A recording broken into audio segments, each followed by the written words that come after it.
இதுக்கு முன்னாடி இந்த கேள்வி யாரும் கேட்டதில்ல சார். இப்ப கேட்கறாங்க. எனக்கு என்னமோ ஏன் தோணுதுன்னா, பிஃபோர் தட் ஈவன் இதே மாதிரி 5 பியூர் பேட்டர்ஸ வச்சுட்டு 6 அண்ட் 7 வந்துட்டு ஆல்ரவுண்டர்ஸ் நம்ம விளையாடி இருக்கோம். அண்ட் 8ல இருந்து ஃபுல் பவுலர்ஸ் விளையாடி இருக்கோம். இதே காம்பினேஷன்ல. பட் அது எப்ப நடந்திருக்கு அப்படின்னா, நம்பர் 6ல வந்து ஹார்திக் பாண்டியா விளையாடுவார். இப்போ வாஷிங்டன் சுந்தருக்கு பதிலா அந்த இடத்துல ஹார்திக் பாண்டியா இருக்கும்போது they had the faith that he is equally talented in bowling and batting. ரெண்டுத்துலயுமே சளைச்சவரே கிடையாது இவர் அப்படின்னு.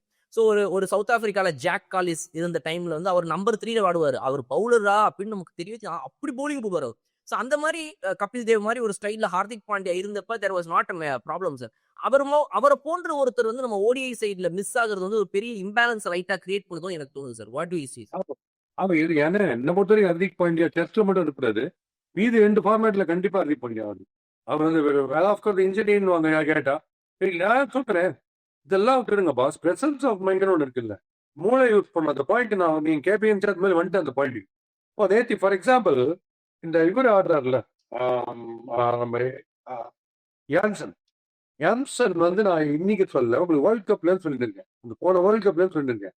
அவரு 6-4 இருக்கார் ரைட்டு.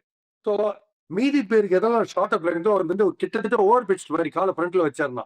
ஏன்னா இங்கேருந்து எதிரில் பாப்பிங் கிரீஸுக்கே வச்சிருக்காரு காலை நீட்டினாருனா. அப்போ நீங்க எப்படி ஒரு ஆன் த ரைஸோ இல்ல ஃப்ரண்ட் ஃபுட்டோ போடுவீங்க சொல்லுங்க. அதுக்கு என்ன ஆகும் மேட்ச்?